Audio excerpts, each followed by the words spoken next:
impression in the game you get out with what you put into it. It's like a walk of life. If you're good enough, go out and get it, no more about it. But not so much control in the centre of the field from Kilkenny as Richie Bennett sends it high and over the bar. Your mother sends you down to the shop for a pound's worth of goods and she gives you 50 pence. You can't get the pound's worth of goods, can you?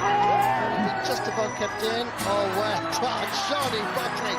To do that to Tomas O'Shea, he deserves to score from here.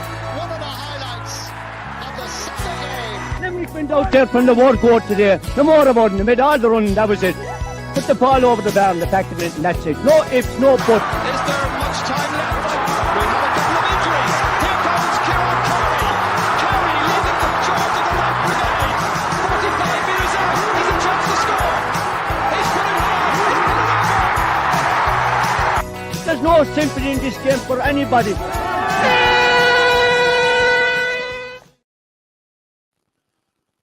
Hello, and you're very welcome to Treaty Talk once again. It's myself, Tom Clancy, and I'm joined as ever by the Weekly Observer and Vale Star newspapers, Matt O'Callaghan. Matt, we're 336 episodes into this crusade of Gaelic games. We have never come here to discuss a Limerick football team in an All-Ireland final. So we're delighted that we're back in the big time, Matt. Kildare on the horizon in the Tailteann Cup final. It's reaching fever pitch around Limerick. Yeah, Tom, I think we're in very good company. Those that covered Gaelic games in Limerick for the last 129 years didn't get the opportunity either. So, you know, there's we're unique, I suppose. You know, you have to go all the way back to 1896, I think, for when whatever coverage there was and scant it was back in those days. There was for Limerick being in it's an All-Ireland final. This is what it may be. It may be called the Tailteann Cup, but it's the equivalent to the All-Ireland B final. And the Tailteann Cup as a competition, Tom, has really taken off, because I remember not so very long ago, and one of our guests now, probably both our guests will remember it, when there was an abortive attempt to bring in something similar under the guise of the Tommy Murphy Cup. And it absolutely was nothing short of a farce. You know, because first of all, I thought the preparation and the organisation of the competition, number one, was haphazard, and the counties just didn't buy into it. But thankfully, the counties, they have learned over the years, you know, about the importance of playing at their own level, and this is an opportunity to play at your own level in Gaelic football, and I suppose. It's a huge boost for the competition that a team like Limerick could come through and come through to the final and claimed a few very, very important scalps along the way, Tom. Now I know Limerick are rank outsiders. I was only just I was talking today to you know about the odds, and I think. You know, we're actually there 4-1 and we're 7-4 or something like that. Now, I'm not a betting man. I've never been in a bookie's office, but you know, I get what the odds are. But thank God, Tom, bookies don't cross the white line in Croke Park. Yeah. You know, and indeed, we're in the fight. That's what we wanted. You know, and matches are won on grass, not on bookies boards or anything like that. So yeah. Absolutely, yeah. So I think it's about time we brought in our guest, Matt, to discuss it. But there's been plenty of coverage and around the county, and it's great to see all the signs up and bunting up, and well wishes for all the players and management and everything else. So it's fantastic. We've bought into it, Tom, and the public have bought into it, equivalent to the hurling final almost. And a lot of the people starting out at the start of the year, and we were just talking off air that. It was, we'll say, if you were talking about mid-July, the odds were that we were going to be talking about Limerick in the hurling final. But like the footballers, this is just fantastic, and you know, fantastic for the vibrant football community that's out there in Limerick. Absolutely fantastic for those people who've soldiered for so long and laboured for so long.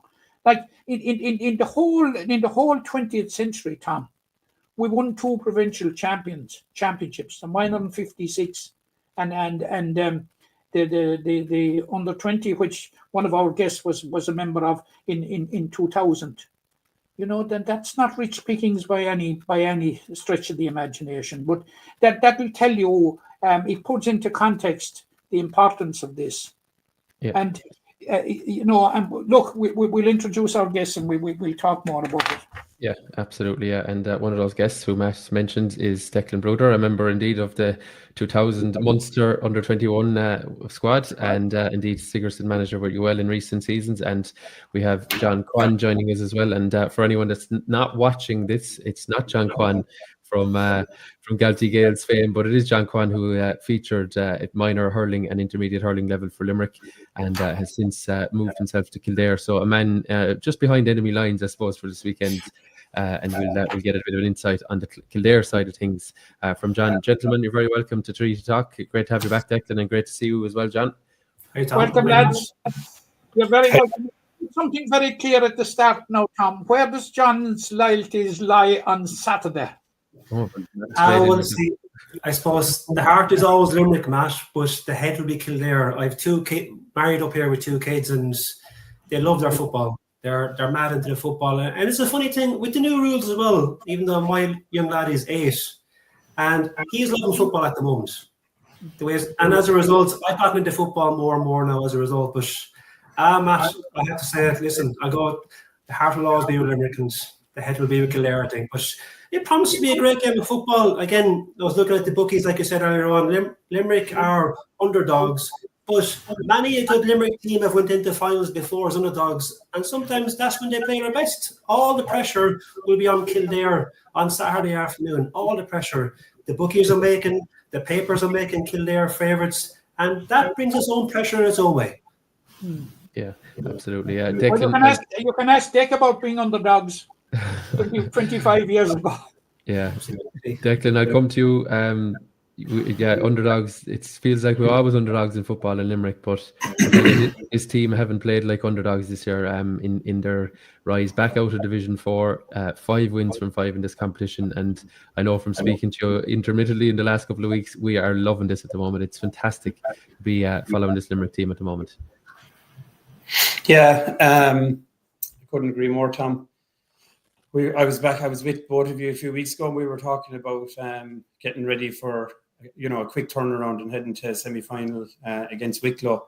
We've had nearly 3 weeks now to get used to the idea that we're heading back to Croke Park. We're heading back for, as Matt said, an All-Ireland final. We've had a chance to soak it in, to really think about it. We've seen the level of interest in the open night that the players had a few weeks ago. We've seen the county board, I suppose, from a distance push it. From a distance, what I mean by that is, from where we're looking at it, the board are very much behind things. The clubs are getting behind the players, and it's just been a brilliant few weeks, really. As I said, it's given us a chance to really kind of look forward to it with a long enough intro. And yeah, we're underdogs, but there's 2 things I'll say about that. We're good underdogs in Limerick football. We always turn up to the fight over the years. We're a great team to get behind when we're written off. But if we're to talk about this campaign, these 5 games that you mentioned, Tom, like, we're there on merit. There's 2 teams in this competition that have won every game, and that's Kildare on one side of the draw and Limerick on the other side of the draw. And we've done it by beating Division 4 teams, by beating Division 3 teams, and we've taken the scalp of a Division 2 team along the way. So we might be underdogs, but if I was a Limerick player or supporter this week, I'd be licking my lips at the thought of going to Croke Park on Saturday, because, as I said, we're a good underdog and we're there on merit. Yeah, and Declan, from what we've seen from the team this year, there's a level of confidence there, and I use the word confidence. It's not an arrogance. They're not going to. They obviously know Kildare are a very, very good side, but there's, because of what has gone on in how many games have Limerick played now? Is it 13 or 14? They know what they're doing. There's trust in this panel, not just the 15. There's trust in the management. There's trust in the coaches, and that comes from Jimmy. I know even when he was with Newcastle West, he trusts the guys around him to do their job and do their role. And there's a certain level of belief. I sensed that after players. I met them last week at the media night, and there's a certain level of belief that, you know what, this is another 70 minutes of football, and we have tools in the box to get this one done. Yeah, and I think exactly, and if you're to go through the types of wins that we've got in this competition, like, this is the reason why we can be very bullish about going there. Like, if you're only to take the knockout stages, like, we were very, very impressive when we led from the front against Wexford, and we went into the semi-final against Wicklow, and they were on the back of, like, you know, I think they were down 8 points at one stage against Westmeath, and they came from behind to win. But yet, when we went into the semi-final, like, it didn't go as smoothly, is the point I'm trying to make. But there was no panic. We went from 7 points, I think it was 7 points we were down at one stage. And, you know, lots of people have made reference to this already. We had lost 3 of our frontline players in James Naughton, Ian Corbett and Emmett Richter. But there was still enough within the group, be it confidence or just like comfort in their style of play, no panic, that we had enough about us to pull it back that day and finish strongly. So, like, the game isn't straightforward in the sense that you have a style of play, you go out and that's how it goes every day. Like, if it was that easy, everybody would be doing it. But Limerick have shown throughout this campaign that they can be a good underdog against Westmeath. They can lead from the front against Wexford. They can come from behind against Wicklow, and none of those things have faced them so far. So that, to me, if I was in the Limerick camp this week, or even as a Limerick supporter, that's why I would be going. I'm not saying full of confidence, but I would be very confident from a Limerick perspective, because we have done it every which way from here to date. Yeah, that's right. John, I come to you in regards to Kildare, as Declan said, 5 wins from 5, and you even touched on it yourself in your opening remarks there, that there's probably a certain level of expectation in Kildare. I think they're not a million light years removed from winning Sam Maguire and being at the business end of Leinster Championships and maybe knocking on doors for quarters and semis in more recent years. But there's a kind of a sense in Kildare that they should be above this level, and this is a stepping stone. Whereas it feels to me like Limerick are, I suppose, their own modesty. They know that this is their level. They haven't won silverware, as we discussed there with Matt, in many's a year at senior level. Kildare kind of have that sense. They have that sense that this is another step in the road for them, and with that, there's going to be huge pressure on them to deliver in Croke Park on Saturday. Absolutely, Tom, and it's important to remember as well, Kildare don't have a lot of silverware as well at senior level. Maybe at underage level, minor under 20, especially at provincial level, they are very, very good. But at senior level, it's been a long, long time. I suppose it goes back to last September. Brian Flanagan was appointed on a 4-year term, which at the time, a lot of Kildare people were raising their eyebrows. But that in itself showed that this is going to be a project, and they need patience within the county. And he's assembled a very, very, very impressive background team of Aidan O'Rourke, Damien Hendy and Darrell Flynn, 2 former Kildare senior footballers. Of course, Aidan O'Rourke, former Armagh senior footballer. So in many ways, the backroom team nowadays is nearly more important than the main man up front, and they are really, really progressive.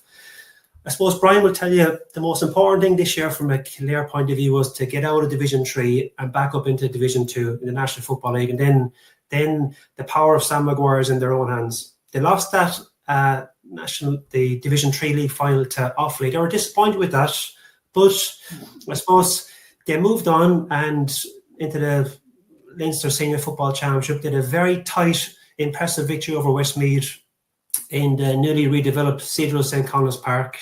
A great victory that night.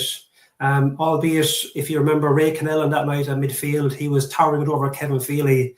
Ray got injured, and that changed the dynamics of the game completely. Then Kevin Feely, he got on top, and Kildare pushed on from that point of view. And then they progressed on to a Leinster semi-final against Louth. And that's a game, even to this day, if you speak to a couple of Kildare players, that's the one that got away, given what Louth have gone on to achieve in the Leinster Senior Football Championship.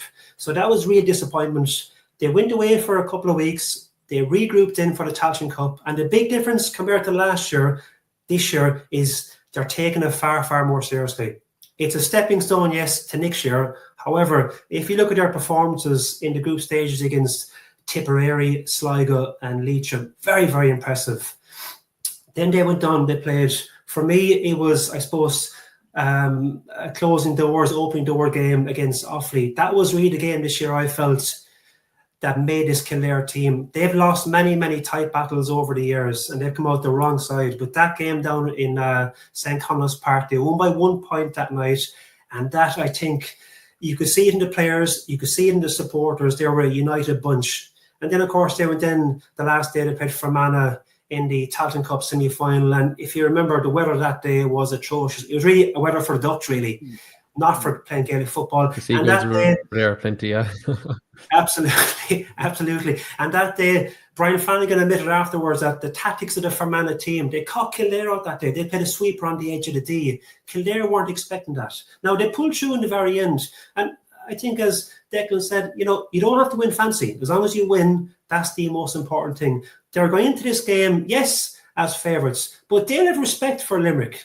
They'll know that players like James Naughton, Emmett Richter, Danny Neville, they've seen them in previous rounds and they will give them respect and they know they'll be in for a right battle. But the overall picture from a Kildare point of view definitely is there's positivity in the county.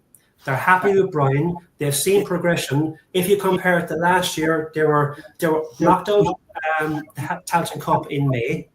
Yeah, there was negativity around the county. There was negativity around the camp.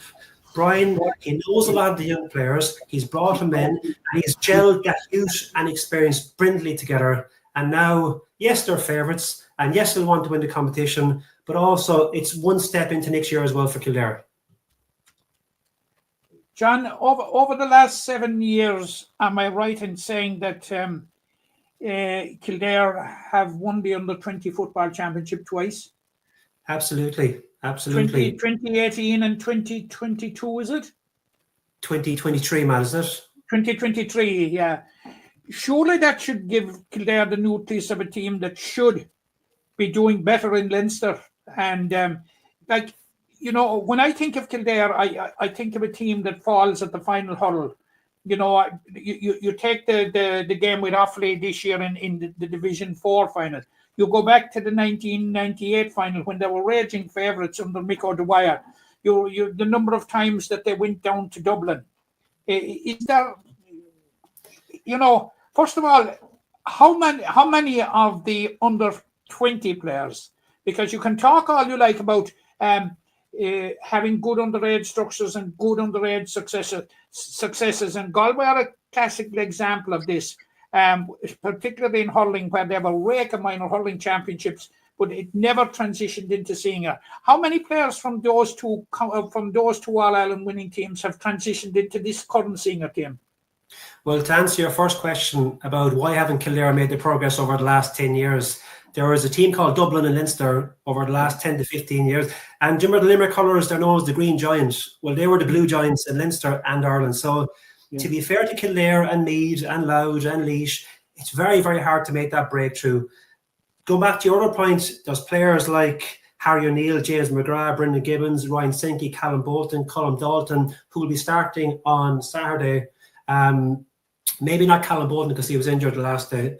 But you're talking about at least half of the panel from each of those who have progressed onto the senior panel. And that's mainly down to Brian Flanagan. So the conveyor belt is there. And personally, I think looking ahead to the future, they're genuinely not that far off from making the breakthrough to senior football. And they're not that far off from beating the likes of the Meath and the Louth and the Dublins. Again, it's fine margins in football. Again, going back to the Louth match this year, they were so close. Darragh Cowan had a chance at the very end. He kicked it straight and it just went left of the post. If he's got that, they'll be in the Leinster final. And it's fine margins, man, isn't it? Really, at the end of the day. Yeah, but it is a hypothesis. But would they have beaten Meath? Would they have beaten Meath? Well, I think they have as good a chance as anybody else in Leinster. I genuinely believe that. I think Meath on the day, I think, it was there for the taking. It was a 50-50 game going into it. And I think if Kildare were there in place of Louth, it would also been 50-50. And going back to your support, Kildare have brilliant support. You said about 1998. 1998, if you remember that game against Galway, they were in that game. They were in that, and the support in Kildare. I think the semi-final victory over Kerry that day, that was actually the crux. The county got too overexcited. And Galway in that game, they were the better team, especially in the second half, and they took over. Again, they love their football in Kildare. And when they get behind a team that's trying, and maybe the last couple of years, maybe the team, they weren't given the support or something to talk about. But now this year, they definitely have that from that point of view. Declan, 17 league games without a win. Disregarding the first 2 rounds of the league this year when we drew away with Longford and lost at home to Wexford. We've played 11 games since, won 9, drew 1 with Wicklow away in the league and lost to Cork in the championship when we were reduced to 14 players. Phenomenal record going to Croke Park. Incredible, Matt, and that backs up what I said earlier. I'm slightly wrong there. You can add on another win because I omitted to say Limerick won the league final as well. So you can say it's 10 wins. 10 wins, 1 draw and one defeat. I have it that Limerick played 14 games this year. They've won 11, they lost 2, and they drew 1. Now, out of those 14 games, they drew the first one and lost the second one. Yeah, they've 2 draws actually. Yeah. 2 draws. Yeah, with Wicklow and Longford. Wicklow and Longford, yeah. Oh, yes. Anyway, okay. Whatever way we dress it up, I get your point, yeah. We're on double figures in terms of win anyway, and in terms of wins, and we haven't, we lost the second league game of the year, and the only game we've lost since is Cork in the Munster Championship. And as you said, Matt, that was a game that on 25 minutes Limerick had a man sent off, and at that stage Limerick were playing really, really good front foot football, and the scoreboard against the gale of a wind as well. Yeah, and we were level. I alluded to this a few weeks ago when I was on. I thought Limerick were playing great football that night. So it goes back to my point earlier that we're Kildare are favourites on Saturday, and I would say rightly so. They've played football, a level above Limerick this year in terms of Division 3 versus Division 4. But Limerick deserve to be in this final. Limerick have won, so many games this year. And like I said earlier, they've won them leading from the front. They've won them coming from behind. They've won them as favourites. They've won them, when we were underdogs. We talked a lot a few weeks ago about the style of football that Limerick are playing, about the way that they're so well managed and they're so well coached this year. So Kildare are favourites, for all the right reasons, but Limerick are going there on merit. And I know, going to Croke Park once every couple of years, like what we were doing in previous years, as I said before, was a bit of a kind of a novelty. It was a bit of a romantic feel that the footballers are heading to Croke Park. But we're heading up there for the 3rd time in, whatever it is, a couple of months. And the last 2 times we've been there, we've won. So we have travelled this road very well this year. Like I said, we're going there on merit, and there is every reason for Limerick to be bullish about, performing anyway, number one, which is what they, as a team and as a group, they'll be some of the metrics that that they'll be going after. But a result is not far out of reach, in my opinion, for all the reasons that I outlined. Yeah, Declan, there'd be a valid comparison and a fair comparison between the standard of Westmeath and Kildare. Kildare would probably edge it. They edged it in the championship anyway, didn't they, John? Won by a point. Yeah, it was won by a point. It was an epic game, actually, Matt. And as I said earlier on, only for that injury to Ray Cannell in the middle of the park, I think Westmeath would have won that game. So when I saw that result, Limerick beating Westmeath in Portlaoise that day, I think a lot of people around the country, they stood up and they think, if they can beat Westmeath, well, then they can put up anybody in the Tailteann Cup. And that confidence, I think, beating Westmeath will give them great confidence going forward. To me, it equates to Kildare beating Offaly by 1 point. Limerick beating Westmeath that day, because Westmeath were a team, they were on the up, and they were fully expected to beat, with the greatest respect, Limerick that day. And people were saying it would be a Westmeath, maybe Kildare final. So that's correct. But the point I was making about to ask Declan was, how much of a defining moment in Limerick's season has been the victory over Westmeath? You know the trouble that they have given us over the years.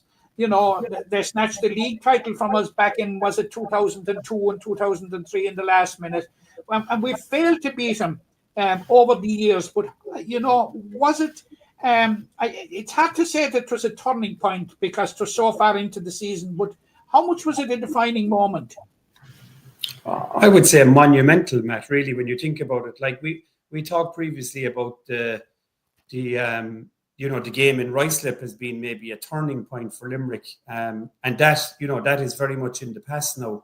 But like John is right about his summary of Kildare and Westmeath there. I watched that game. That was a cracking game of football. Absolutely brilliant game in Newbridge.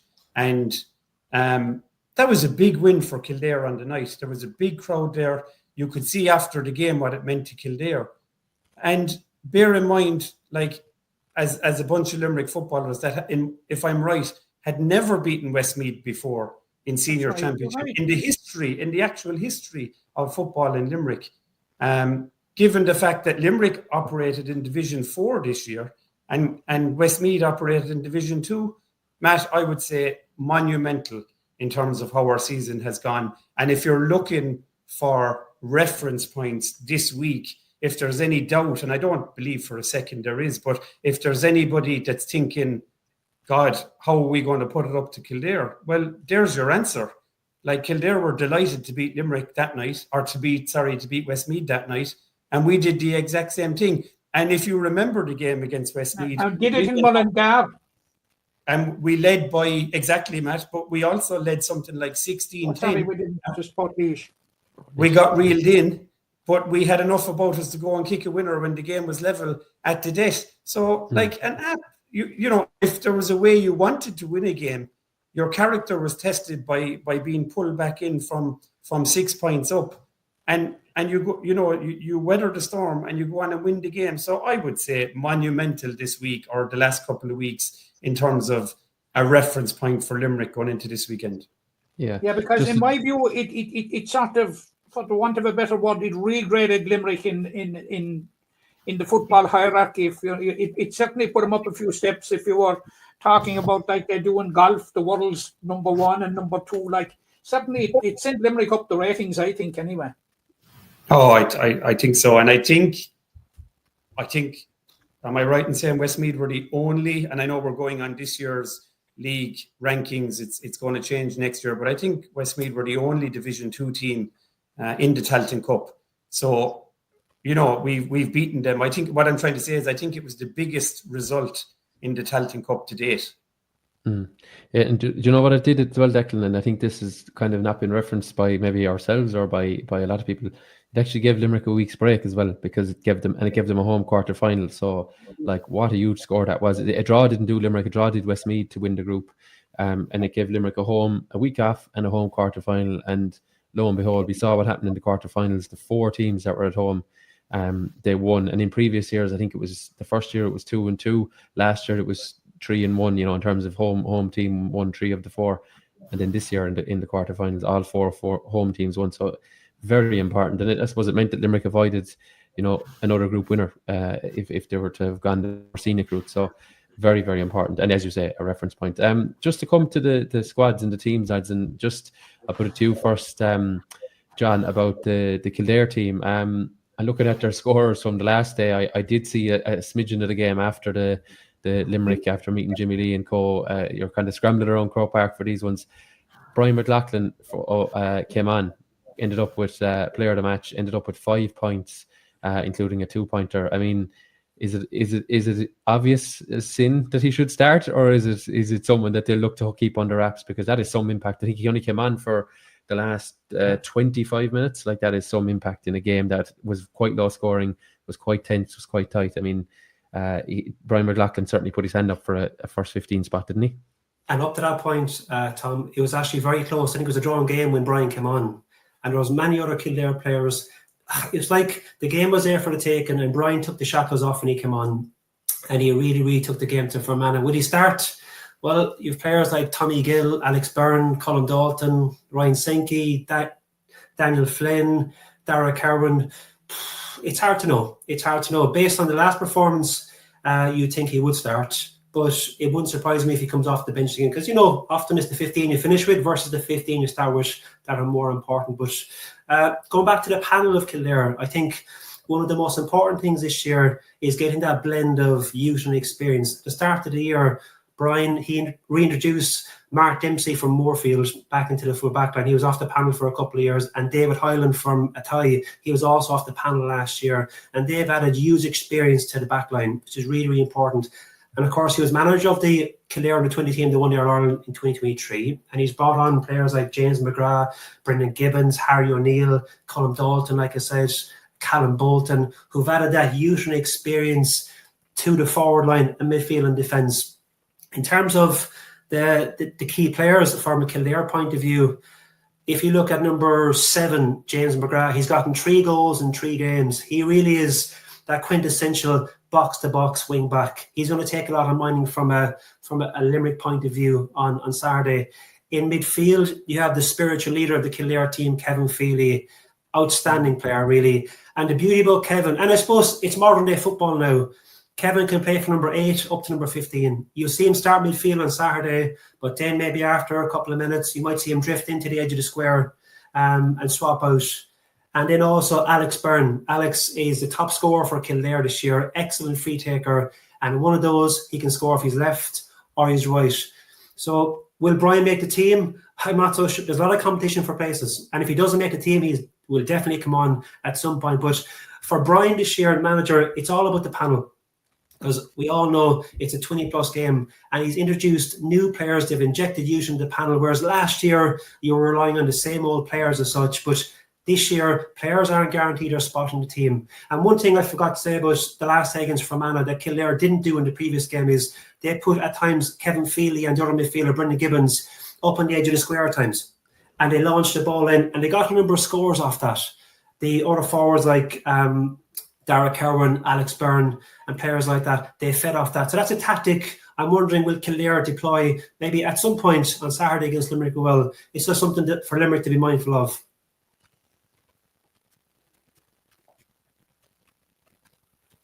Okay, I think we lost you slightly there at the end, John. But Declan, I put the same to you from a Limerick point of view. The name that jumps off the page from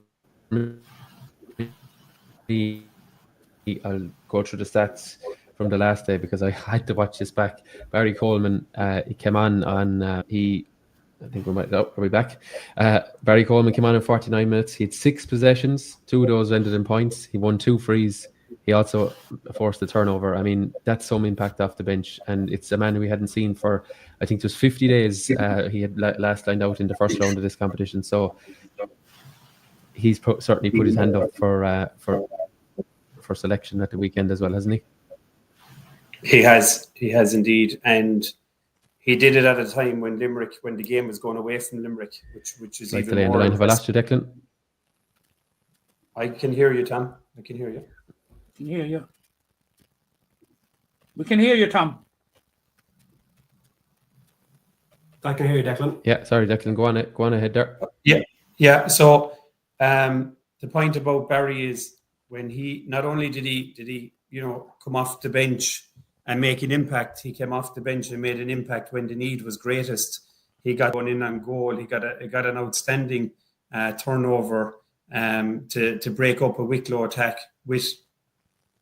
At that stage, if any Wicklow score, could be scored, it would have been huge for them just to break their own momentum or break Limerick's momentum. So Barry had a huge impact, and I remember Matt asking me 3 weeks ago, would a fit Barry Coleman be an option to start in the semi-final? And at the time, I just felt the fact that he was out for so long, maybe not. That the best we'd probably see of Barry would be a cameo from the bench, but I would say given the strength of his impact, when he came on, and given that he's got 2 to 3 weeks under his belt now, I would say, and look, I don't know what's going on inside there, but I would say Barry will be pushing very, very hard for inclusion on Saturday. I get what John says in relation to having an impact off the bench. And of course, Jimmy, that's what Jimmy and the lads will have to weigh up. Is it worth holding Barry, or is it worth, maybe playing him from the start? But I think we're looking at a different dynamic this time around than what we were 3 weeks ago. He's got that, 20, 25 minutes under his belt. He's had a huge impact. He's got a couple of weeks now to get his sharpness up. I see from some of the media that, Barry's one of the vice captains on the squad this year. So look, if there is going to be a change, I don't know if there's going to be a change or not, but if there is, it's going to be somebody like Barry that's going to force their hand. Yeah. Do you see? Is it hard to see? I agree with you totally, Declan, because I'd be a big fan, as you know, from when we spoke the last time of Barry Coleman, and I wasn't in the slightest bit surprised with the level of impact that he made, because I felt all the time that he was a missing link right through the most of the league campaign into the championship. He was one, but somebody we have to talk about, and Declan, is Josh Ryan, and the impact he has made. Like this is a forward that has been converted into a goalkeeper. He's impacted the semi-final at both ends of the field, saving a penalty, kicking a couple of 2-pointers. Like, is it a masterstroke on the part of Jimmy Lee? I think so. If you go back a couple of years to when Josh Ryan broke his leg, I think it's well known now at this stage that there was a very strong chance that Josh would never again put on a pair of boots at the time. So for Josh to go from, like, my time working with Josh and anything before this Limerick setup was, Josh was an outfield player. In 2022, he played in the Munster final. He played either centre forward or full forward. So for him to make the transition, and if you go through some of the scores that Josh has got, the couple of 2-pointers, one of them that springs to mind late in the game against, I think, Wexford. Was there one against Westmeath? And like, he saved a penalty when we were at a critical stage of the semi-final, because as I said a few minutes ago, any Wicklow score would have broke our momentum.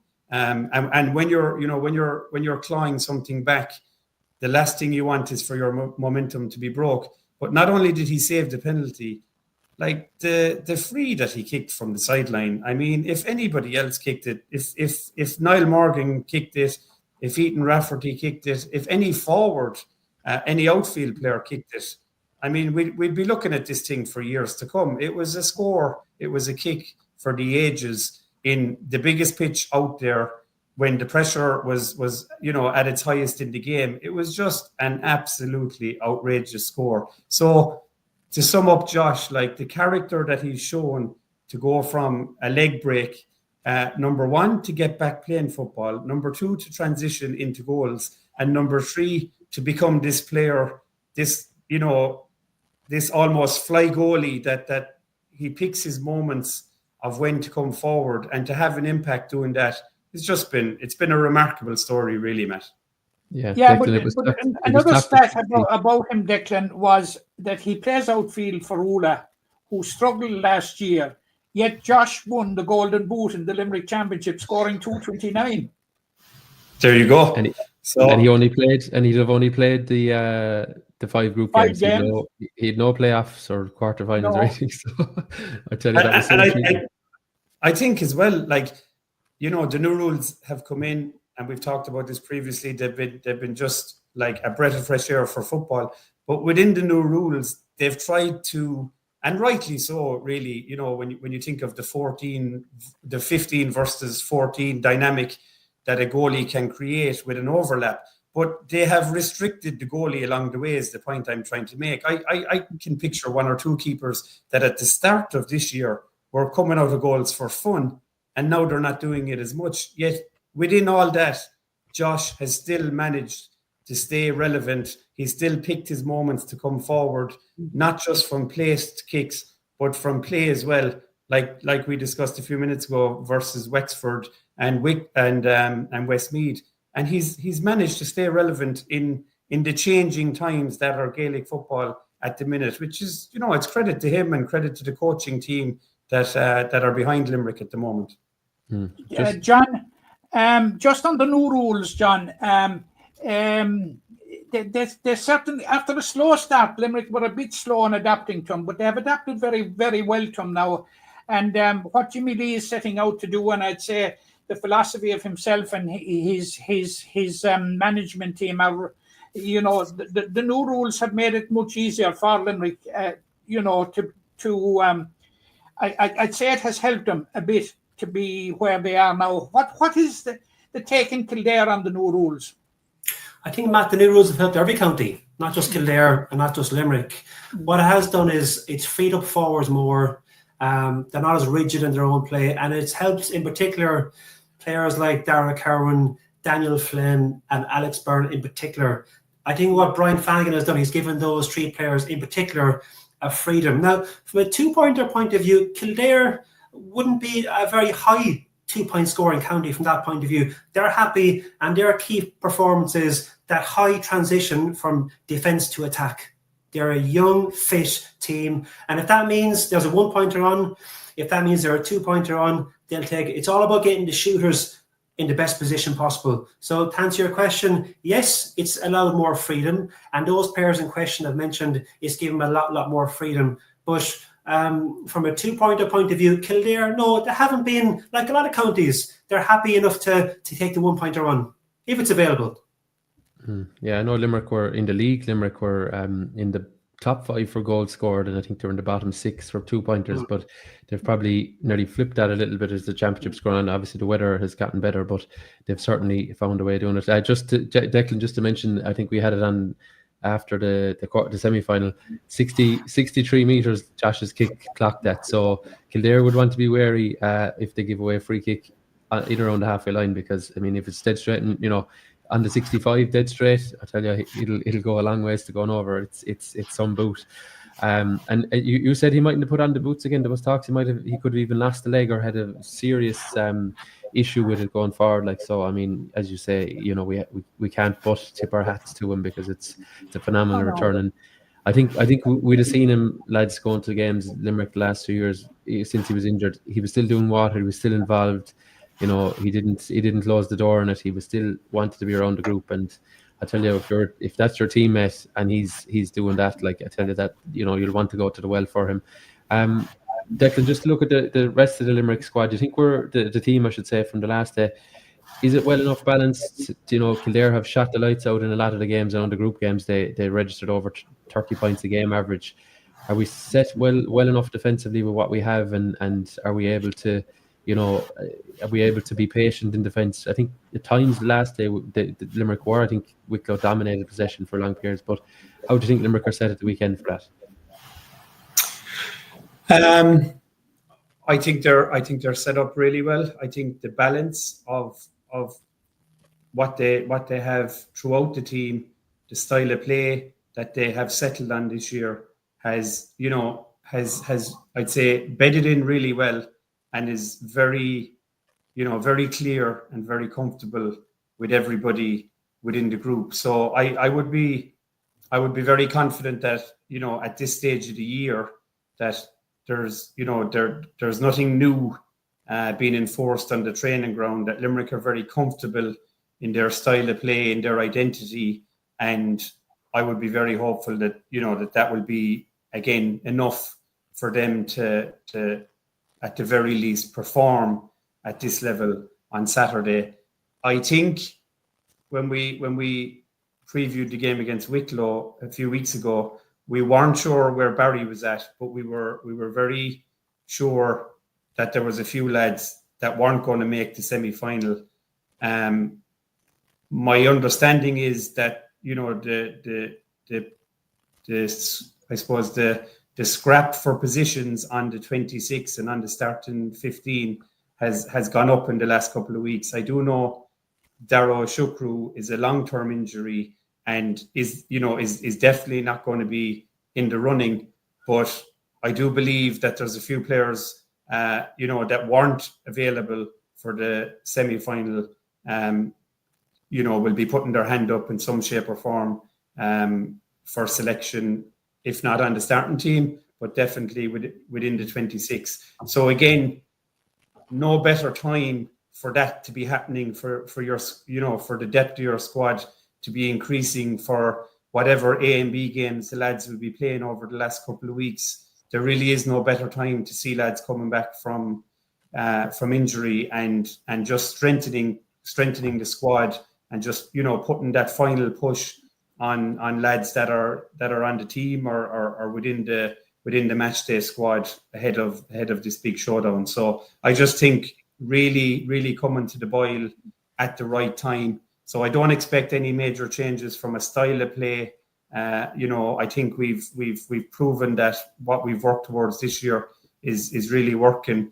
But I am really interested in seeing, what 26 are named whenever the teams are released later in the week, because competition, I would say, is fierce. And what better way would you want to have it going into a final like this? Yeah, like you're right there. You fellas like Cormac Wolfe, Colin McSweeney, Fikra Cotter, all these fellas, Sean Clancy, all these guys, they will have their hands up like for places on the bench at least. Definitely on the match day squad, as you say. There are a couple of battles going on here, Declan. There's the battle for the first 15, and then there's the battle for the next 26. We're working off a panel of 38. It's brilliant. It's the place. It's where you want to be. It really is where you want to be. You can just imagine going down, from Jimmy's point of view, and as I said, the management team, and they're picking their A versus Bs, and you're looking at lads of the quality there that you mentioned who are probably coming into the B team and trying to force their way in. So look, it's, as I said, it's where you want to be, and it's where the squad wants to be. And I would say by the time Jimmy names it, everybody will be sitting up on the chair. Everybody will be damn glad of inclusion, or maybe disappointed if they're not included. And that's, for any of us being involved in any team, sure, that's exactly where you want to be. That's where you want your squad pushing in that direction. Declan, you sent me something earlier about Tailteann Cup and the link to the panels, and it wasn't something that had come across my radar a lot on the agenda in the last few weeks. But Paul Maher, obviously of Limerick, who'll probably maybe be listed at half forward, we think, and maybe play deeper or in a floating role. He was the captain of your Sigerson team when you had David Clifford in your panel as well in 22. Mark Dempsey, who lined out at fullback the last day for Clare, was captain in 2024, and Cormac Wolfe, who Matt mentioned there, was vice captain. You like these fellas, do you? And they're good operators, and it'll be great for you, I suppose, with the connection to the three lads to see him lining out. And obviously you hope it'll be Mark Dempsey who you'll be texting to say unlucky to. But the Sigerson has been a great competition for those three players and many, many more besides in the last few years. Yeah, Matt is a man who always talks up to Sigerson, when it comes around every year, and it's a great example actually. When you get to any level really of a competition, when you start looking at players and names from different counties. As you said, we had Paul 2022, great captain on what I call, what I remember as a great team with some brilliant individuals in that team. Mark Dempsey came down to UL to do a master's in medicine and has been down in Limerick for the last couple of years. And I know John mentioned him earlier in the podcast. I think that was a lot of the reason that he wasn't involved with Kildare for a couple of years, because he was concentrating on his studies. But what a great guy! What a no nonsense footballer. He probably won't steam the limelight on Saturday. In terms of maybe bombing forward, getting scores. I hope he doesn't anyway from a Limerick perspective. But Mark is a guy that you can hang your hat on 10 times in a row. He's an outstanding, he's such an efficient footballer, and Mark will go about his duties on Saturday in a kind of a no nonsense, efficient way. And, I would expect every time that he takes to the field that he would put in a kind of a a 9 out of 10 performance. And then just to finish on Cormac being the youngest of the three of them, made his way into our squad last year and I suppose struggled a bit with injury. And then this year just came back like a totally different person, a person full of energy, full of enthusiasm, wanted to play Sigerson.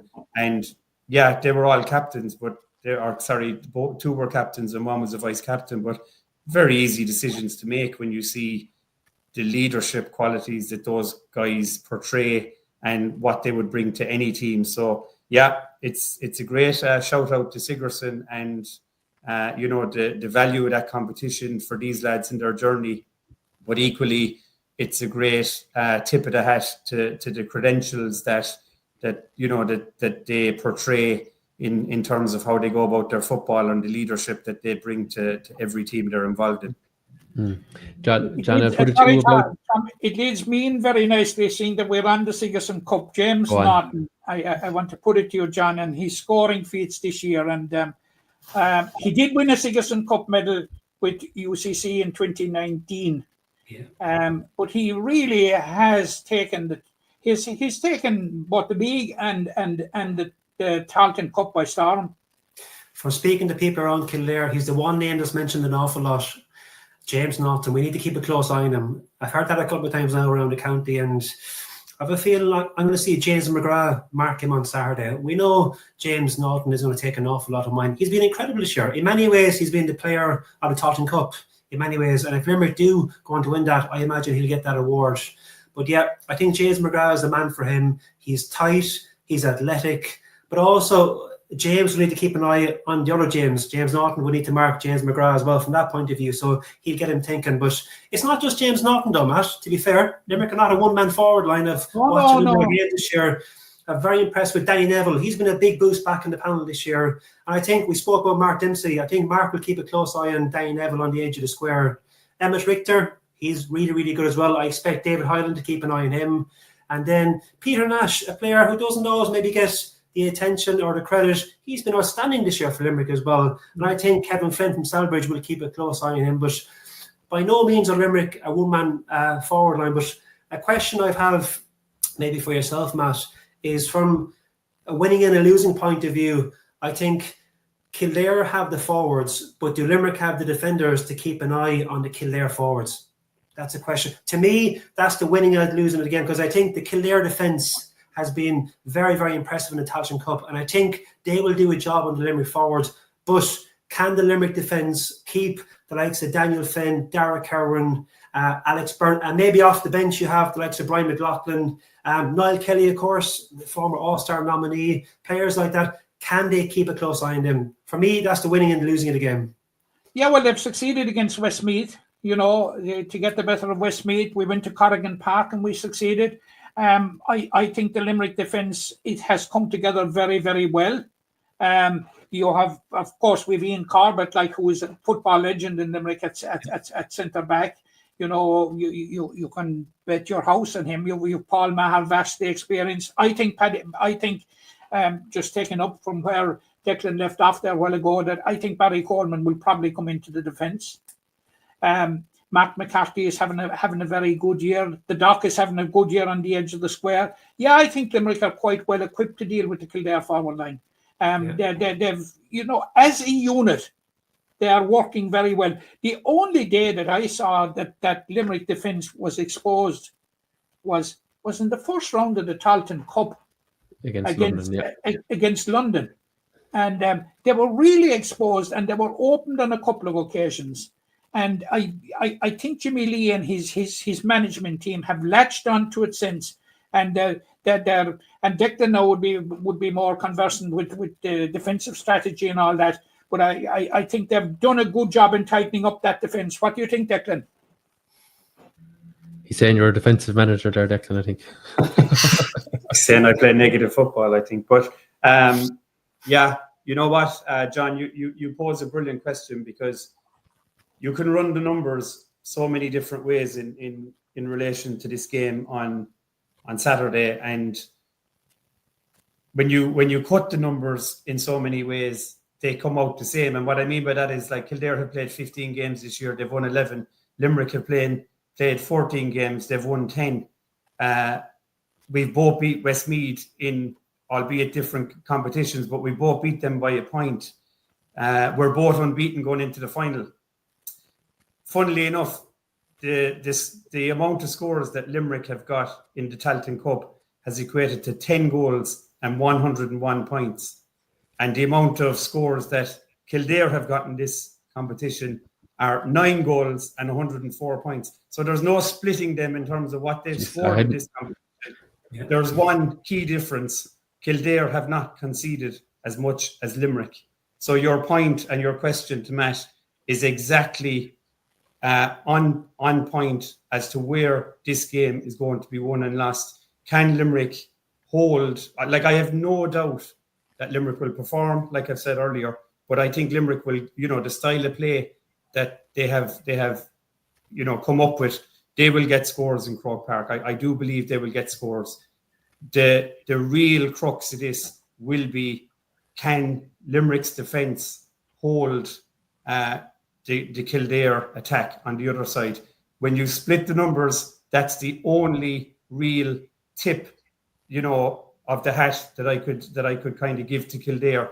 But I think a lot of our most experienced players, led by, the likes of Ian Corbett, are in our defence. If we talk about the lads that are pushing for selection in the last couple of weeks, as Matt said, Barry Coleman could be added to the defence. The lads that were unavailable in the last couple of weeks, the Cormac Wolves and the Fiacre Cotters, guys like that, they're other defenders. So we are more than well equipped. Like Paul Maher has, if you watch it closely, has operated between the half back line, the half forward line. Killian Ryan, similar to that. Killian Fahy's playing as a forward. He spent a lot of his career as a defender.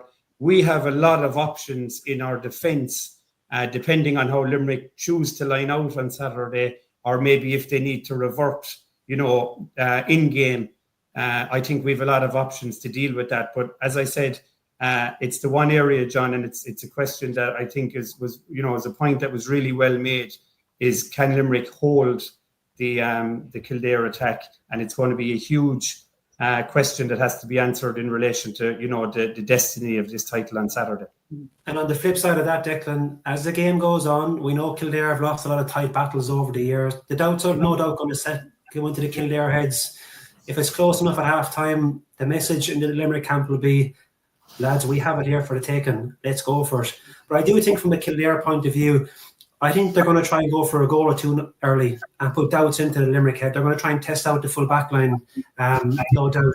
And if they can get a goal or two in the first 10, 15 minutes, I think from that point of view, I would say, put it this way, the only game that Limerick would have played this year of the same quality, Westmeath aside, would be Cork in the Munster Championship. And to be fair to Limerick, in that game was a Sean Clancy, I think, was sent off in the first 10, 15 minutes, and the wind. Yeah. So quality-wise, it'll be the Cork game. Kildare and Cork, there's not too much of it, from my point of view, not too much of a difference quality-wise from that point of view. But trying to stay in the game as long as they possibly can. The weather on Saturday, by the way, I think is 24 degrees in Croke Park on Saturday. So it's going to be a forward stream on Saturday. So quick ball into the forwards. In the bag, lads. In the bag. Yeah, I need it myself, Tom. Yeah. So let's Danny Neville, quick low ball, Peter Nash. They will like that. They'll take on the full back line. We spoke on Mark Dempsey. He's not the quickest full back in the world, but what he's very, very good at is reading the game. He is one of the best I've seen around at reading the game.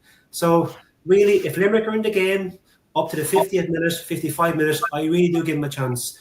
If Kildare get a goal or two in the first 15, 20 minutes, I think the doubts will set in the Limerick people, the Limerick head, and the supporters as well. Kildare will have good support on Saturday. I think there'll be around 60,000, hopefully, plus people on Saturday. I think the support and the crowd will make a difference to both sides, because Limerick have played there, like we said, many times this year. It won't face Kildare, so that's a neutral point of view from my end here. I just think is if Derek Kerwin, if Alex Byrne, if they get going, because at times this year, in particular, Derek Kerwin, I've covered him a lot with Clubber, with Nace, the senior footballers. He is a class act. And when he clicks, he hasn't fully clicked this year. I'm just wondering, will Saturday be a day? And maybe also, Kildare might have a curveball on the bench they have a player called Neil Flynn.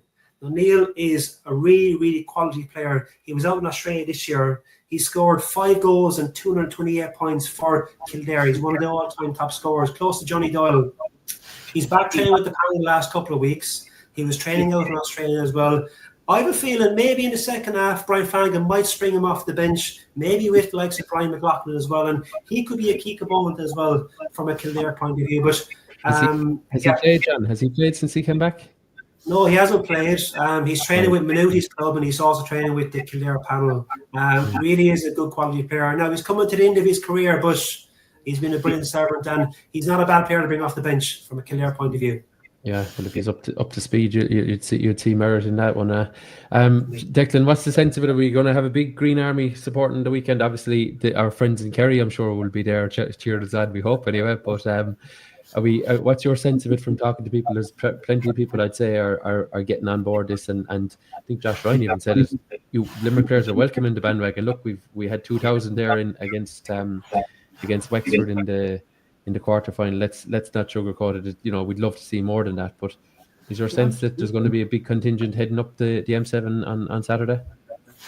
Yeah, I really hope so, Tom. Even though it's only a short time, but it's coming up on 3 weeks now since the Limerick hurlers got knocked out of the competition, out of the All Ireland the same weekend. The Camogie and the ladies football, their interest in their respective competitions came to an end. So we're very lucky and very grateful that the whole year isn't over at this stage. There's been huge, goodwill towards the football setup the last couple of weeks. And I would be really, we know, as John said, Kildare, Naas, places like that, they're only about an hour from Croke Park. Football has a strong heritage in Kildare. We know that Kildare are going to turn up and they're going to support their team. We know Tyrone are going to come down and support their team in the second game, albeit it needed a call to arms from David Clifford, but we feel the Kerry supporters will travel and get behind their team this weekend. So I'd be really hopeful that the Limerick supporters, now that there's been a break of a couple of weeks, will take the opportunity to go to Croke Park on Saturday. The weather is good. But more importantly, this team, they deserve the support of the Limerick public this weekend. Limerick is a great sporting county, no matter what code you talk about, for supporters to get behind their team. And if you look at, the fortunes of Limerick football over the years, they have been an incredibly honest bunch of players. You go back to the days that I remember, and I heard you talking about this last week. You go back as far as 1991 when John Quane from Limerick we're talking about made his debut, and we went within 2 points of beating Kerry in a Munster final. You roll that on another 10 years to the noughties, where we went toe-to-toe with Kerry. We drew with them in a Munster final. We came back in 2009. We came back in 2010. Funnily enough, in between some of those games, we played Kildare a few times along the way. We welcomed Kildare to Limerick in 2008, and they beat us by a goal. In 2012, we played them in a qualifier above in Portlaoise. We were a Division 4 team at the time, and we took Kildare to extra time in a qualifier. That was the Kildare team under Kieran McGeady that never lost a qualifying game. And we had that game won, only for losing possession in injury time. Kildare came down the field, forced extra time, and went on and won it from there. I don't remember any time from my time watching games that Limerick have taken a beating from Kildare. We went up and played them in a league game when I was involved a few years ago. I think it was 2016. We lost by a point. So, there's a great honesty with football in Limerick. There's a small bunch of diehard supporters, but I think this team have proven this year, and the teams that have gone before them in previous years have proven that Limerick will pack a punch this weekend. And I really do hope that the supporters of Limerick get behind them. And if, like John said, that if this game is in the balance with 15 or 20 minutes to go and there's an extra push needed from the supporters, I really do hope that support is there to push Limerick over the line for what will be a famous victory, and a victory we would hope would be well earned and well deserved, given what they've done in the competition so far, and hopefully on Saturday. I want to re-echo everything that Declan has said there. 2000 at what was a quarter final against Wexford was paltry, because we've had a good record in the Tailteann Cup. We weren't in it in 2022 because we qualified for the Munster final. We got to the quarter final in 2023, lost to Laois, lost to Sligo in the quarter final last year. So like the Tailteann Cup has been pretty good to Limerick, but and attendance of 2000 was paltry. Now, like, the flags are up, the buntings are up, people are talking the talk. Now is the time to walk the walk and get behind the team. And it's like, we've been stressing this ad nauseum, that the importance of stressing your county, whatever, supporting your county, whatever that code may be. And now is an opportunity, to turn out in force and support the team, who have an absolute credit to themselves, credit to their management, credit to their families, credit to the county. And they have brought Limerick football to a new place. And they deserve every bit of support that they can get. And let's hope that the Limerick support will turn out in thousands in Croke Park on Sunday. I have no idea of what the likelihood is of the amount of people travelling from Limerick. But there is no reason why that we cannot travel in the same numbers that we travel for a hurling quarter final or semi final or final. This is a huge game for Limerick. As I said at the outset, it's 129 years since we won a national senior title. Yeah, when you put it like that, Matt, yeah, it's remarkable, and I did see someone talking down the Tailteann Cup the other day. Limerick have won 10 games in 3 seasons in championship football, and like this competition, I tip my hat to the way that counties that are in it have bought in, and the way that that it has been outlaid, and it's a very easy competition to follow. It's a very easy competition to get your teeth into, and Limerick have certainly bought into it, as you said, Matt, since they came into it. I presume it was a keyboard warrior that was talking it down. No, it wasn't actually. I won't say who. Wasn't it? If it was, just tell him go away and ignore him. Yeah, that's it. No, that's it. John, any chance we could convince your little kids to maybe wear half and half at least, or maybe just a bit of green? Come on. I'm not so sure now. There was an open session, was it a week and a half ago, down in Hawkfield, and there was a big crowd down there, and he was going up to the Kildare players, and he was there. Sorry, what age is your son? 8. He's 8. Yeah. So, that's a brilliant age to be at for that sort of stuff, isn't it? It is, and he was down with the hurlers as well. They had an open evening there before the Joe McDonagh Cup final, and no, in fairness, he's enjoying it at the moment. Going back to the game and the respect, what I would say is Brian Flanagan was part of those Kildare panels when Limerick pushed him really, really close back in the day as well. So he will have a lot of respect for Limerick, and they will not be taking Limerick for granted in any shape or form. But I just think there's a feel-good factor about Kildare GA at the moment. Obviously, the hurlers are promoted to Division 1B next year. They're playing the likes of Clare, Wexford and Dublin, and they're operating out of the Leinster Senior Hurling Championship. So really, really good. The footballers have been promoted to Division 2 next year. What they want, I think, is silverware. That's the big thing from a Kildare point of view. They know the Division 2 next year, but the senior footballers of Kildare, they haven't won silverware in a long, long time. And they look at the likes of Meath now. They won the Tailteann Cup, and what happened. Look at Down, how they progressed also in the All-Ireland Championship. And in fairness to Westmeath as well, they're not that far off. And they'll think they're not far off those 3 teams, and it's a stepping stone for next year as well. So from that point of view, if they turn up, I expect Kildare to win by 5 or 6 points in the end. But like I said, if Limerick can stay with them for as long as they can, the doubts will set in the Kildare heads. But I just think that little bit of quality that Kildare have up front, maybe they might put a bit too much pressure on the Limerick defence, and maybe the bench as well from a Kildare point of view, which we spoke about Brian McLaughlin, we spoke about Niall Kelly, another guy, Aaron Masterson as well in midfield, if he comes on as well. If Callum Bolton is available to come on as well, he's been injured lately. I just think that little bit of quality from Kildare might get him over the line in the end. Yeah, fair enough, lads. If you'll indulge me for a second, my first inter-county game I ever went to at senior level, I was at loads of those 21s games in hurling. I don't remember being dragged to football now, but the 2004 Munster final, we referenced it there. And I'd have been only 10 at the time. Like, it's actually one of my, even though Limerick didn't win, it's one of my favourite memories of going to a game, because the electricity in the air, the support Limerick had then, and look, it has dwindled, there's no doubt about it since, but like that was the start of an odyssey, I think, or maybe not the start, but it was part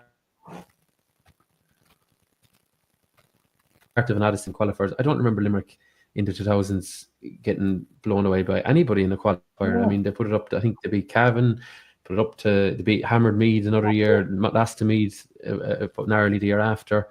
Mayo, they trashed Meath in the Gaelic grounds on an evening that Ian Ryan scored 3-7. And it was Kildare put Limerick out in the next round in Portlaoise by a goal. Yeah. But if you go back a year, Tom, to 2003 against Cork, to me that was the start of the odyssey with Limerick football. That day down in Páirc Uí Chaoimh, they beat Cork. That was an outstanding day for Limerick football. I think that a lot of people around the county stood up and they respected Limerick football from that day forward. And for me, that was the start. Like you said, 2004, that Munster final.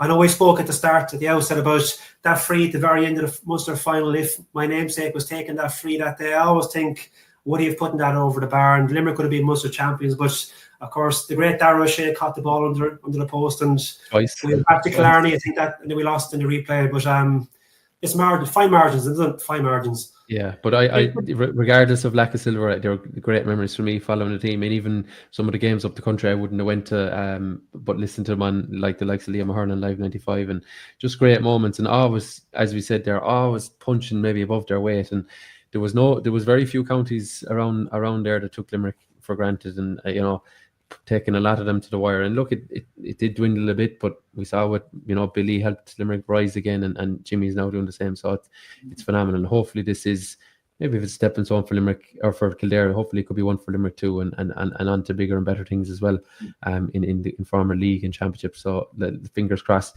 John, you're leaning towards Kildare.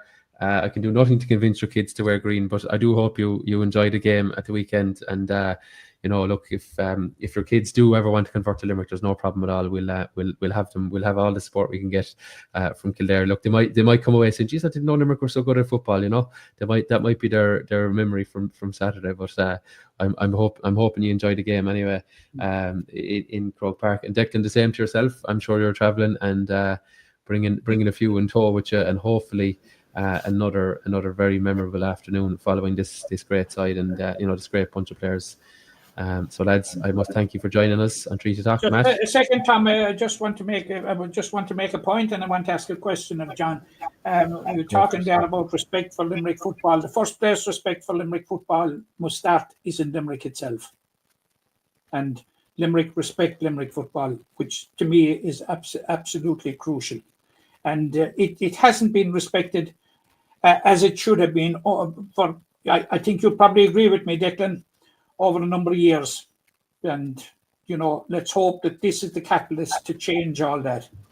John, you just touched on it there, and I would like to ask you a question on it.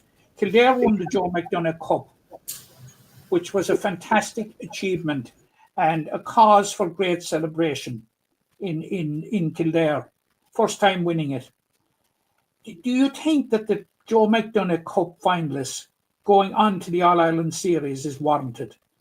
Because I can only imagine, how excited and how delighted Kildare were to win the Joe McDonagh Cup, and come a week later, to get a trimming from Dublin. Like, it downplayed everything. And if you look at the records over the years of the McDonagh Cup finalists going into the All-Ireland Series, they've been very, very poor.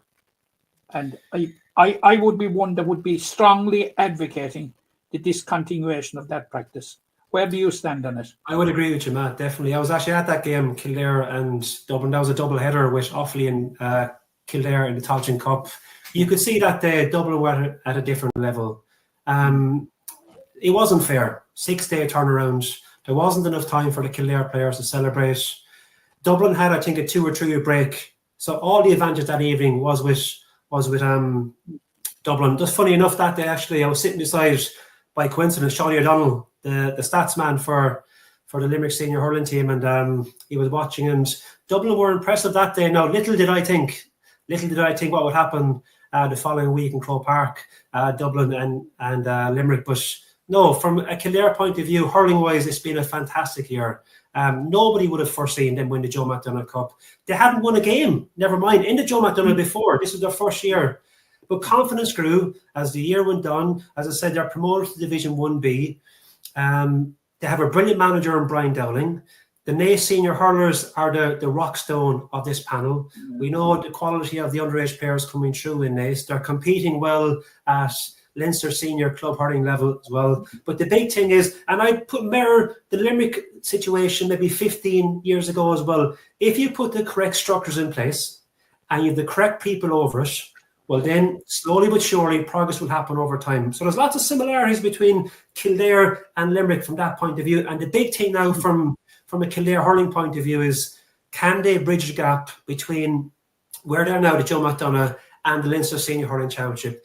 Like, if you think about it, there was an interview with Brian Dowling 2 weeks ago, shortly after they won the Joe McDonagh, and he was talking about the numbers of backroom team from a Dublin point of view and the Kildare team. It's miles apart at the moment.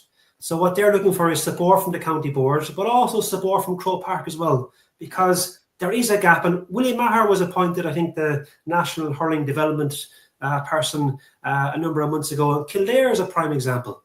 From that, Kildare is a county. We need more hurling teams at the top table. And if Willie is serious about it, they need to invest in counties like Kildare, because we've seen the success. Kildare have beaten an underage in previous years. They've beaten Offaly, they've beaten Laois, they've beaten Wexford underage. So they're not a million miles away, but there still is a gap. And what they don't want is to be that yo-yo team. The likes of, you've seen Carlow go up and down, you've seen Westmeath go up and down.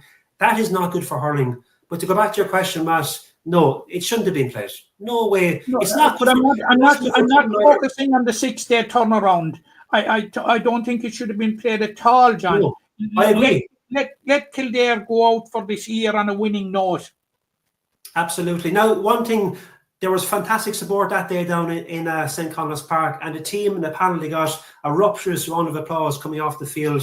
So the support, again, it goes back to when a team is playing well and they're playing for the jersey, a bit like the Kildare footballers at the moment, it brings out the supporters and it gives them something to shout about. But from a Kildare hurling point of view, I suppose it's about trying to progress now to the next level. And it's a massive jump from Joe McDonagh to senior hurling in Leinster next year. But hopefully, from a Kildare point of view, they can make it up there. Yeah, absolutely. Okay, lads, as I said, thanks very much for joining us. I appreciate the time. I didn't know we'd be going over an hour, but I sincerely thank you for your time. And I must say as well, it's been one of the most enjoyable podcasts that we've had this year. I'm sure Matt will concur with that. And hopefully, Declan, next time I see you, it's somewhere in the bowels of Croke Park and you have your fist in the air like that or something like that. That's the plan anyway, and we're sticking to it. John, enjoy the match as well Saturday, all right? Thanks, Tom. Thanks, Matt. Thanks, Dad. Take care. We'll chat soon, I'm sure. All right, yeah, great to have the lads there, Matt. Yeah, fantastic. I'm only looking at the clock. I'm only looking at the clock here in the corner. You know, I like Declan is so steeped in Limerick football and he's such an interest in it. It's phenomenal, you know. And you know, plus the fact that you look at his CV, you know that he knows his football. And like, it was great to meet John, my fellow clubman. Yes, you forgot to say that he played hurling with Glenroe. That's right. There's too many of you out there. He played minor intermediate with Limerick, and he played minor intermediate with Glenroe. You know, so good to get to Kildare angle and things as well. Yeah. Lads here in Glenroe, you know, so it was great, and his in-depth knowledge of all things Kildare was absolutely contributed great to our cast this evening. Yeah, I know he seems to know that panel inside out better than you and I anyway, Matt, that's for sure. I suppose, yes, so Saturday anyway, 2:30 p.m. start. We encourage everyone to get their tickets, get on the road if they can. And if they can't, I know Live 95 are carrying commentary, and also RTE are broadcasting the game as well. But if you can make it to Croke Park, please do. I think the support could be the difference here. You know, I'm expecting Limerick to be under pressure, but I'm not saying that overly negative. Kildare are a good team, and we're hoping that Limerick can fight them all the way, and just have enough at the end to get over the line. But the support would be welcomed by the lads. I'm sure of it. Matt, other items? It was a very quiet week. Just before I just want to talk about Camogie for a minute. But yes, I was just going to say, yeah. It will be literally a minute. But before that, Tom, I would like to congratulate Tom Morrissey. He appeared on the Sunday game last Sunday evening, and his knowledge and insight into the game was absolutely excellent. Yeah. Tom was a first-class punter, absolutely first-class punter. And it's not just I saying it with my green tinted glasses on. Anybody I've met, they have been very, very, and some from outside the county, I include in that, have been very, very impressed with Tom Morrissey last Sunday night. So congratulations, Tom. We always knew it was in you. He was. Did you see it? Did you? Go on, go did you for see it. it, Tom? Did you? I did. No, I did. And in fairness, for someone like me that wouldn't have the hurling acumen as someone like him, he broke it down fairly simple what Kilkenny didn't do right in the second half. I'll tell you, he made it so simple for people, because sometimes it can analysis can become very, very complicated and people switch off. But Tom made it pure simple. He was absolutely excellent and well done. We hope we'll see a lot more of Tom. Yeah. Just the point I wanted to bring up. I'm being repetitive, Tom. Yeah. I'm being repetitive. I'll tee you up here, Matt. I'll tee you up for this one.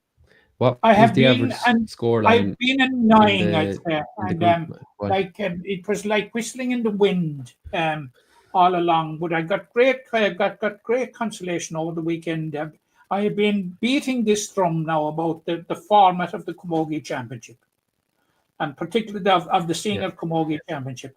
And I'm delighted at long last I have found an ally at national level, because Ursula Jacob very eloquently took up the same subject during the coverage of the Camogie quarterfinals at the weekend and pointed out exactly why the present structure is not fit for purpose. I think she said 11 out of 24 games were totally one-sided. Well, Matt, I actually looked at the numbers myself, and just to reiterate your point, and indeed the point of Ursula Jacob of Wexford, the top 5 winning margins in the group: 43 points, 36 points, 32 points, and 32 points again. Sorry, that's the top 4. There was a couple around 30. The average, Matt, do you know what the average was across the championship? I don't. Margin in the group stages, 18 points, and that includes Limerick's draw with Clare, which would bring it down significantly, and it also includes Limerick's 3-point loss to 3-point win over Wexford, I should say. Over Wexford, yeah. There was only 2 games that were decided. 2 groups, Tom. You're talking 2 groups. Is it 12 or 16 games? I actually can't remember off the top of my head. But I mean, by comparison to the Senior Hurling Championship, the men's top tier, Galway and Antrim was 28 points. There was no other game in that stratosphere in the men's championship. There's a couple of games by, like, Limerick beat Cork by 16, a bit of an outlier, if you know what I mean. But generally speaking, the hurling was competitive top to bottom. There's some games where teams will win by 8 or 10 points, but there was very, very few games that were would say lopsided in hurling, whereas Camogie, it's very few games that are competitive. And I actually looked down the grades as well, Matt, and it's of grave concern. At the weekend, I saw Loud lost by, was it 52 points or something like that to Wicklow. Wicklow are not a powerhouse of Camogie, as we know. There was a walkover in that competition. Loud lost 7-37 to no score against Armagh. I mean, is anyone going to shout stop on this, Matt? I don't see it. This is the point I've been making, Tom. This is the point I've been making. And the Camogie Championship, it's falling asunder under our eyes. Yeah, it is. And there seems to be a paralysis of a response, Tom. Even I actually looked, Matt, as well, just to see, was this just a group stage issue? since 2019, every single year, one of the quarterfinals has been won by double digits, has been won by 10 or more points, and that rang true at the weekend again when Waterford pulled well clear of Clare and won by 10 in the end. I think it was 220 to 210. You know, even the quarterfinals, while one every year seems to be competitive, the other one is not. You know, so effectively we're kind of, in my view, we're down to 4 or 5 teams that are, you know, truly strong enough for the grade, and the rest no. But there's because of the second teams as well in the lower grades, Matt, because the second teams are gone, the likes of Louth, as I mentioned, I think Wicklow would have been another example. It has really tightened up. Sorry, not tightened up, it's broadened out. So Louth should be in a 4th tier, but there is no 4th tier, so they're in the 3rd tier. There's no kind of, you know, Limerick second string where they might be competitive against. They're playing some of I can't think of counties off the top of my head now, but like they're playing counties that they're nowhere near the grade of. There needs to be a 4th tier, Matt, if not even a 5th tier in Camogie, because you're absolutely right, Tom. You take the classical example, and I think we discussed this in Innes, you and I. Any player over the age of 23 in Limerick that can make the senior county team has no pathway to playing inter-county, because Limerick now can field a junior and an intermediate team. Yeah.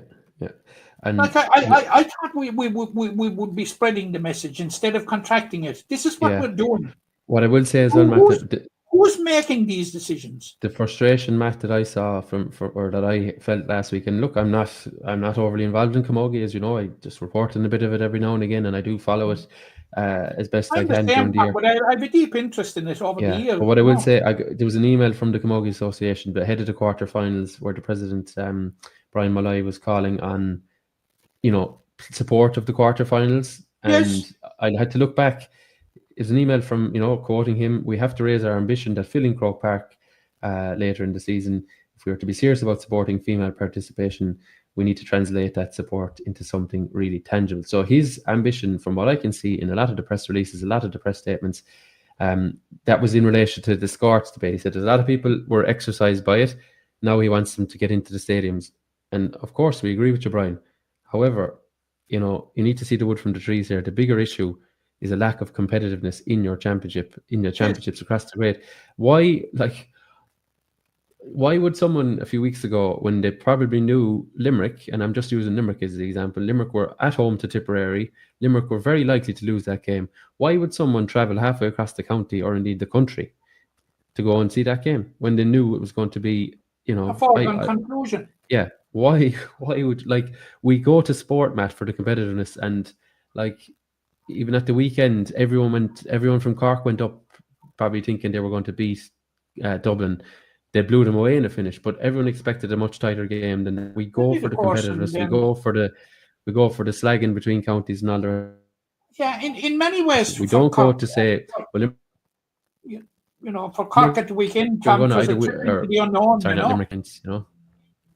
Yeah, but what I'm saying is, we don't go to sport to say, well, this team will win. It's not sure will it be 20, 25 or 35 points, but that has gone on across the grades in Camogie this year. It has. We lost to Tipperary in the championship by 29 points last year. We lost by 30 this year. Yeah. No, I think there has to be, your idea is merited, but I think there should be a 4th tier if they're going to keep second teams out. Which should be, Tom. 4th tier, if not, let's have smaller championships where the games mean more, and let's, you know, iron sharpens iron, as they say. And, you know, like if Limerick beat Clare, potentially, I'm just saying, Antrim and another to get into a quarter final, wouldn't that be a hell of a lot better than Clare went into their final group game saying, right, lads, as long as you don't lose, ladies, as long as we don't lose by 60 points, we'll be in the quarter final. Yes. What sort of a way is that to qualify for the last 6 of the Premier competition? Absolutely, you know? Farcical, Tom. Yeah. And the Limerick Senior Hurling Championship, in my opinion, is the blueprint for the All-Ireland Senior Camogie Championship. Yeah, and it could be done in a smaller basis. It doesn't need to be 2 6s. It could be a 5 and a 5, or a 4 and a 4 even. You know, but look, we won't be meant to solve it. But look, we're beating that drum constantly. As I said, and we'll continue to beat it until heads are knocked together and get sense. Yeah. Just like round 3, Waterford 530, Derry 2 points. Round 1, Cork 625, Limerick 5 points. Round 2, Derry 5 points, Galway 425. Wexford 7 points, Tipperary 718 in round 3, and Limerick 8 points, Tipperary 426 in round 4. Like 43, Have you 36. heard the result of the relegation final there last weekend? Well, there's bigger issues arising from that because, as far as I'm aware, the grass wasn't cut, the nets weren't up, so this sort of crap went down as well. But I don't. It was an absolute blowout, wasn't it? Wexford. Yeah, absolutely blowout. Yeah. But if you look at it from that way, and it's no way to mark sports results, but Derry losing heavily to Wexford, Wexford losing heavily to Tipperary, Tipperary losing heavily to Cork, like. That's the championship. Cork, Tipperary actually in the last 4 now as well. I might add to that, But there's just the inadequate, the gaps between the teams. This competition is frightening, and there seems to be nothing. There will be a further test of what we're saying, Tom, when Cork play Waterford in the semi-final. Yes, I have a feeling. I have an awful feeling, Matt, that will be one-sided. And let's see how it plays out. But look, that will be the next litmus test of that. Anyway. Yeah, Masters of Pitch in the county calling me to officiate at it. So we're going to end the podcast here. The evening is flying by. We must thank the lads, John and indeed Declan, for their time. It was fantastic to chat football. Do indeed leave your well wishes to the Limerick footballers on social media with Sporting Limerick. Let us know where you'll be watching the game, or indeed if we're heading to Croke Park. We hope to see you there. And if you do see myself or Matt on the day, give us a shout, and we'll be happy to chat all things Gaelic games with you. Matt, thanks for your time as well, and welcome, Tom. We'll chat to you again on